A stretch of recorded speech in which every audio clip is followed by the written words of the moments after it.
اگر اس کو جمع مان لیا جائے تو الروز کو، تو الروز الانف، اس لیے کہ انف یہ جمع کی بھی صفت آتی ہے اور واحد کی بھی صفت آتی ہے. الکلؤ الانف بھی بولتے نہیں گھاس کو جی، تو یہ واحد کی بھی صفت بن جاتی ہے اور جمع کی بھی صفت بن جاتی ہے. تو گویا کہ الروز الانف، نئے باغ، نئے گارڈنز. تو الروز الانف ان کی کتاب کا نام ہے، بہت پیارا نام ہے، نرسری، نیا باغ.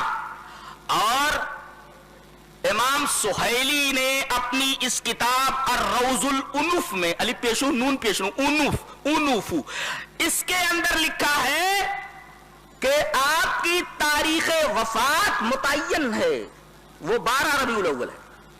ہاں، جس دن انتقال ہوا، جس دن انتقال ہوا اس کی تاریخ متعین ہے، وہ 12 ربیع الاول ہے. لیکن آپ کی تاریخ پیدائش میں جتنی سندیں موجود ہیں اس سلسلے میں علامہ البانی رحمہ اللہ، وقت کا بہت بڑا محقق، بہت بڑا محدث، اور جس حدیث کی سند کے بارے میں وہ کہہ دے کہ یہ صحیح ہے، یہ حسن ہے، تو اچھے لوگ اس سند پر اعتراض کرنے کے لیے ایک مرتبہ نہیں 100 مرتبہ سوچیں گے. اتنا بڑا محدث ہے کون؟ علامہ البانی. انہوں نے علامہ حافظ عماد الدین ابن کثیر رحمہ اللہ کی جو مشہور کتاب ہے السیرۃ النبویہ، السیرۃ النبویہ جو حافظ عماد الدین ابن کثیر کی کتاب ہے، اس کی انہوں نے تخریج اور تحقیق کی ہے. تو السیرۃ النبویہ جو حافظ عماد الدین ابن کثیر کی سیرت کے اوپر کتاب ہے جس کا نام السیرۃ النبویہ ہے، علامہ البانی نے اس کی تخریج اور تحقیق کی ہے. اس کے اندر وہ لکھتے ہیں کہ نبی کی پیدائش کے بارے میں جتنی بھی روایات آتی ہیں،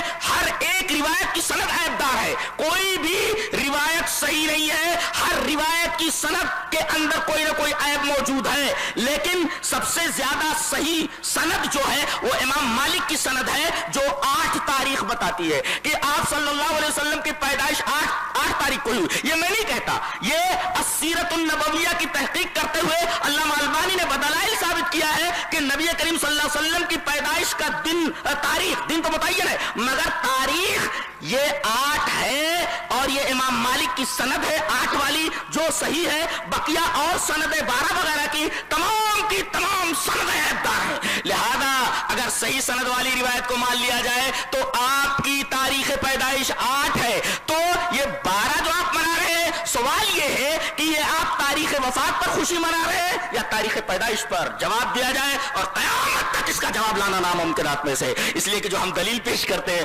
بہت مضبوط ہوتی ہے، اس کو قطع کرنے کے لیے بہت بڑا جگر چاہیے، بہت بڑا دل گردہ چاہیے. جی، یہ غیر نتو خیر لوگوں کی بس کی بات نہیں ہے.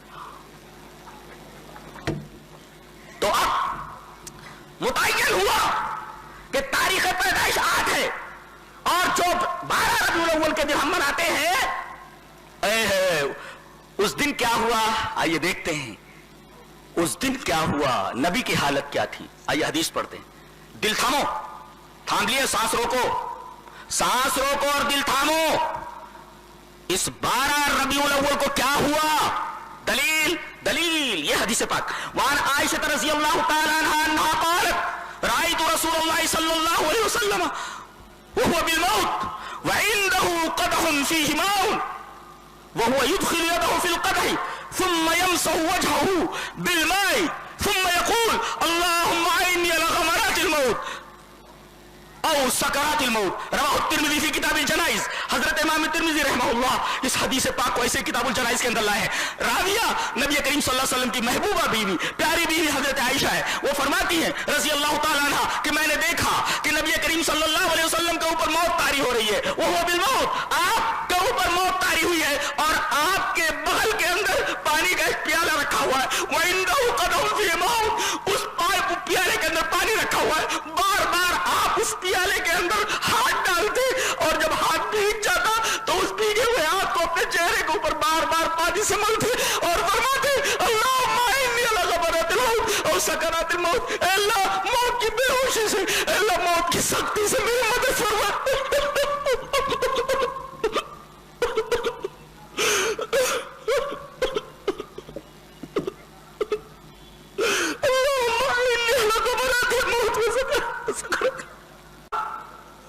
موت کی بے ہوشی اور موت کی سختی پر میری مدد فرما.